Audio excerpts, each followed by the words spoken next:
had a couple of questions. Yes, we had questions here. In regards to canning, what temperature should the water be when I'm putting the water in the jars that contain the beans before I put it in the water bath canner? Well, first of all, you shouldn't water bath can beans, green beans. That should be a pressure canned deal because the bottom of the jars continue to break.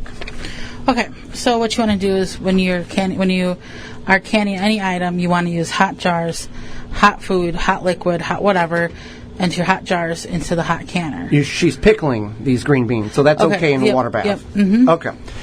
Next question. I have issues with my beet leaves, and they're turning purple. If you could let me know what it is and what I can do to fix that, that would be great. Thank you. So purpling leaves typically is a phosphorus deficiency, and so all plants need phosphorus. This helps grow the root and the fruit developments of your plants typically, but it also, lack of phosphorus is going to show purple leaves. As well as purple stems and other, it has different effects on different plant life, so that's a good starting point to figure out the deficiencies in your soil. From Twitter, we get a question. Long Twitter name, I'm just going to name it James. Asks, love your show, listen every week. Any truth to the myth of watering hot peppers to make them hotter? Okay. Well, so thank you for listening each and every week. We appreciate that. Okay, so the thing is that it's going to be the variety.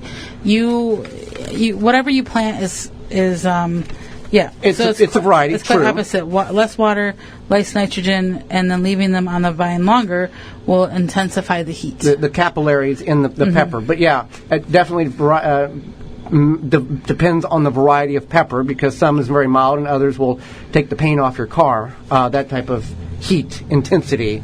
How is the best way to deal with? Well, when people are eating hot pepper, and the chef has to use respirator and gloves and goggles to prepare it. Right. There's some heat to it.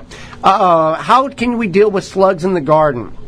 Okay, so you can introduce predators. You could attract things like garter snakes. Don't scare them off, Yeah, garter snakes are a predator to snails. Garter snakes are not harmful to you.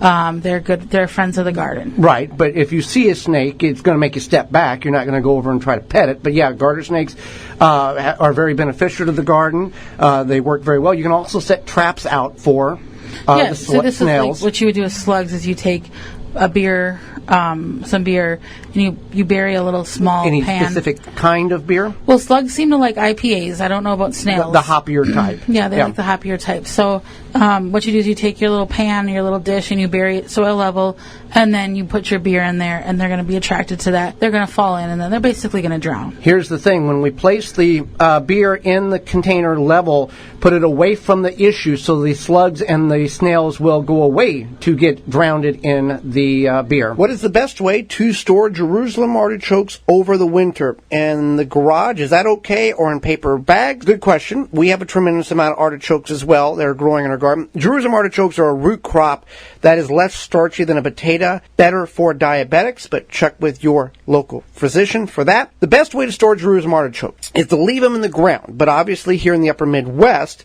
the ground freezes solid. So there's a couple of things in which we can do, and this applies for carrots and parsnips as well. You can take and cover the bed with leaves, trim back the top growth, and cover the bed with leaves with the Jerusalem artichoke, 3-4 foot in depth. What that is doing is creating a refrigerator state in the soil, keeping it very cold, but preventing the soil from freezing. The second way in which you can store your Jerusalem artichokes is to take a bucket, put 2 inches of soil in the bottom, just out of the garden, layer a layer of Jerusalem artichokes, put another 2 inches of soil, and all the way up to the top of the bucket.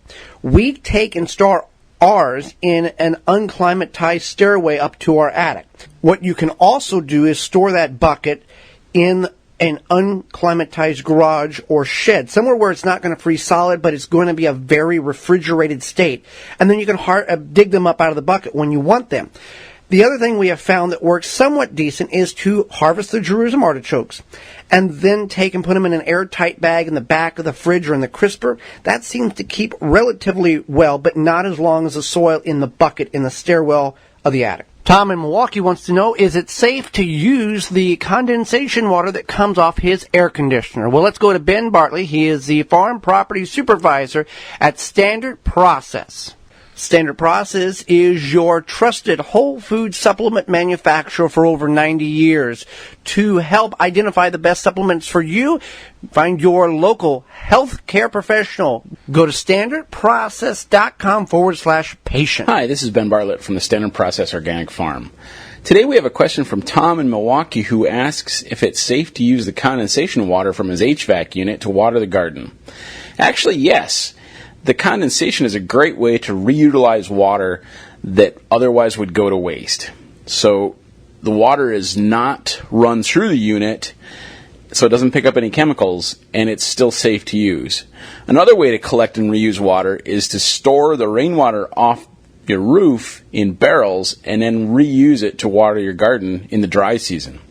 A third way, and really the easiest way, is to build your gardens in a place, if possible, to take advantage of those downspouts and just have those gardens get irrigated every time it rains, which seems to be a lot this year. For more information, please visit thewisconsinvegetablegardener.com.